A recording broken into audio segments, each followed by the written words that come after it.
Mortgage-backed securities are an investment product based on large groups of mortgage loans. They play a significant role in determining today's mortgage interest rates. To learn more, stick around after this.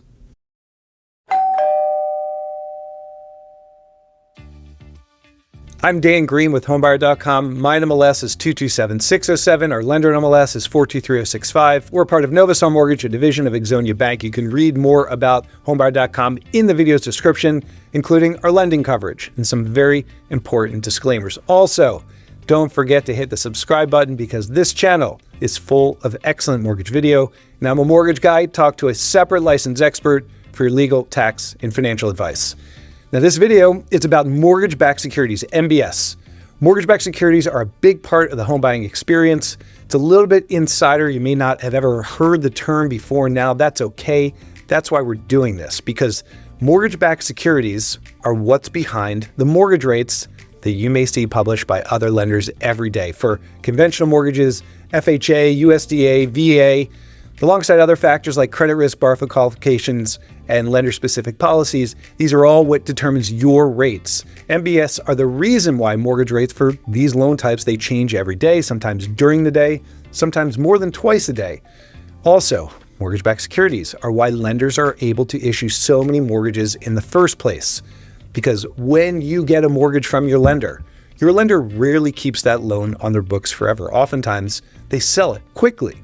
And for nearly every loan, that's 96% of them, according to HMDA data, government-backed groups Fannie Mae, Freddie Mac, and Ginnie Mae, who are behind FHA, VA, and USDA loans, those are the ones who are doing the buying. Each year, they buy millions of mortgages from mortgage lenders around the country, replenishing those lenders' reserves with the cash so they can make more loans.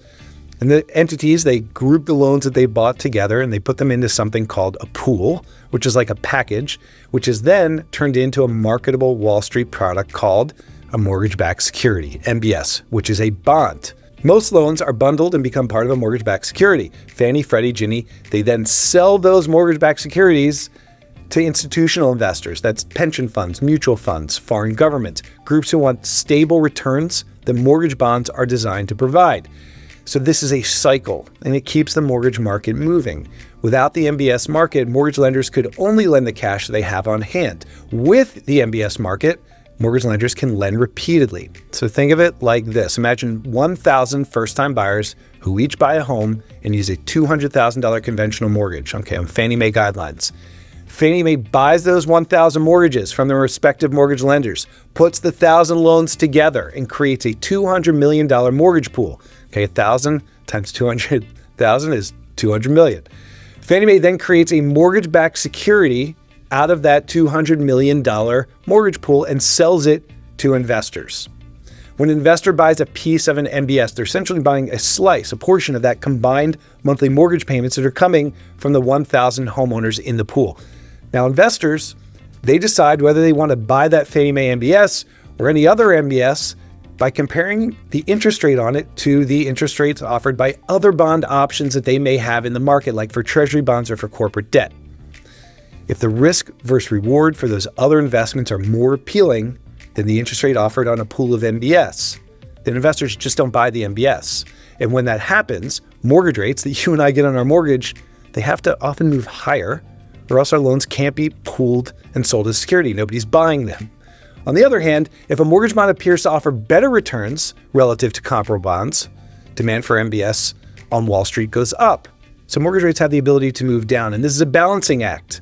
And it's what helps make today's mortgage rates. It's why inflation, geopolitics, the Federal Reserve, why so many outside factors influence what mortgage rates do. It's not that inflation per se changes mortgage rates. It's that inflation changes the value of making an MBS investment, which then changes what mortgage rates do. It's a trickle down from Wall Street through the makers of mortgage-backed securities to your lender, which then ultimately makes its way to you. Mortgage-backed securities. I'm Dan with homebuyer.com. Remember, pre-approved buyers do better. Happy home buying.